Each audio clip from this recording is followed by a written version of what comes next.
ధనస్వామ్య వ్యవస్థలో ఈ పెట్టుబడులవారు అడ్డు అదుపు లేకుండా చెలరేగిపోతూ ఉంటే చదువు కొనే తల్లిదండ్రులు ఆ విషవలయంలో పడిపోవడానికి పోటీలు పడుతూ ఉంటే పిల్లలు మాత్రం ఈ విద్యా వ్యవస్థలో నానా అవస్థలు పడుతున్నారు. ఎందుకంటే ఈ విద్యా వ్యాపారాన్ని నడిపించే స్కూళ్లు కిరాణా దుకాణాల్లా రోడ్ల మీదే ఉంటాయి. కొందరైతే ఇళ్ళు అపార్ట్మెంట్లు అద్దెకి తీసుకొని స్కూళ్లు పెట్టేస్తారు. ట్రాఫిక్ రణగొణధ్వనుల మధ్యే పిల్లల చదువులు కొనసాగుతాయి. వాహన కాలుష్యం, శబ్ద కాలుష్యాల వల్ల విద్యార్థుల ఆరోగ్యం దెబ్బతింటుంది. స్కూల్స్కి మరీ రోడ్డు మీద ఉంటే వాళ్ళ పిల్లలకి ఇది ఆ పొల్యూషన్, ట్రాఫిక్ సౌండ్, హార్న్స్, వాడికి కాన్సన్ట్రేషన్ లెవెలే ఉండదు. Even in the class room the child will be losing his concentration level. So అలాంటి పేరెంట్స్కి మనం అవేర్నెస్ ఇవ్వాలి through media, through pamphlets, through schools. We have to give some awareness. ఇప్పుడు పక్కకే traffic, horn sound అవన్నీ వస్తుంటాయి కదా, దాంతో ఇప్పుడు లెసన్ చెప్తున్నప్పుడు మన కాన్సన్ట్రేషన్ అంతా అక్కడికి వెళ్ళిపోతుంది. ఇప్పుడు కొంతమందికి కూడా కొన్ని పిల్లలు ఉంటారు కదా, ఇక్కడ స్కూల్లో ఉన్నప్పుడు బయట నుంచి ఏ వెహికల్ వెళ్తుందో కూడా చెప్తారు కొంతమంది. అలా కూడా ఉన్నారు కొంతమంది.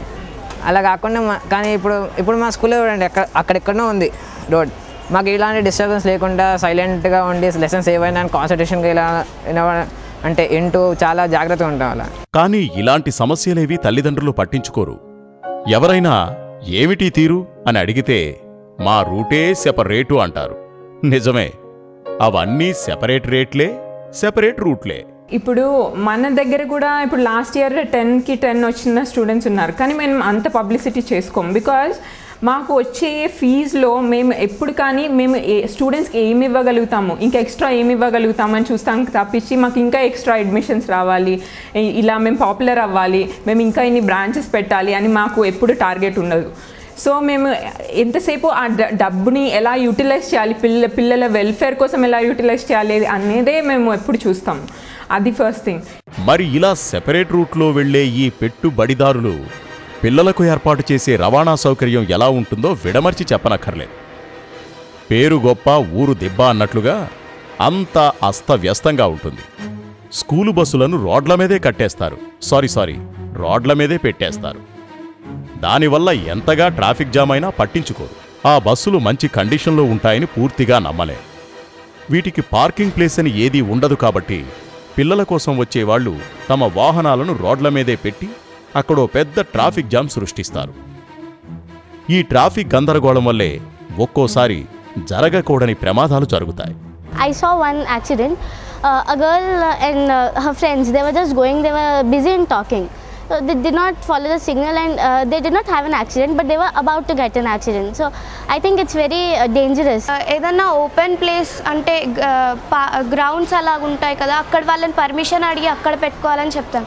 రోడ్ మీద పెడితే కనుక ట్రాఫిక్ జామ్ అయిపోతుంది, మళ్ళీ కష్టం అవుతుంది. దానికి ప్రైమ్ ఇంపార్టెన్స్ చిల్డ్రన్కి ఇవ్వాలి.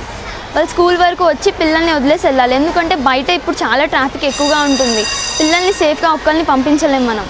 అందుకే స్కూల్ వరకు వచ్చి పిల్లల్ని వదిలేసి వెళ్ళాలి, చాలా కేర్ఫుల్గా ఉండాలి వాళ్ళు కూడా. వీళ్ల వ్యాపార లబ్ధి, తల్లిదండ్రుల మూర్ఖత్వం కారణంగా అభం శుభం ఎరుగని చిన్నారులు బలైపోతుంటారు.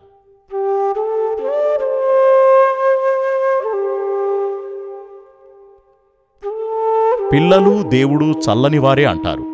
దానర్థం పిల్లల్ని చల్లగా దేవుడి దగ్గరకు పంపించడం కాదు కదా.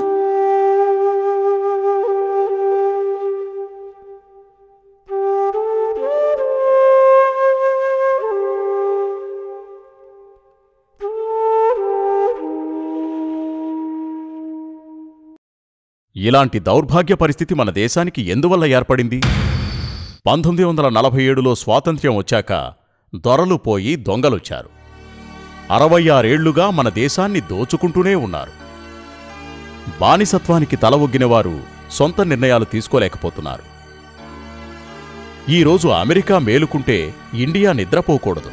భారతీయుల్లో 40% మంది రాత్రుళ్ళు జాగారాలు చేస్తున్నారు, వేళాపాళాలేని ఉద్యోగాలు చేస్తున్నారు. దాంతో పిల్లల సంక్షేమం పట్టించుకోవడం లేదు.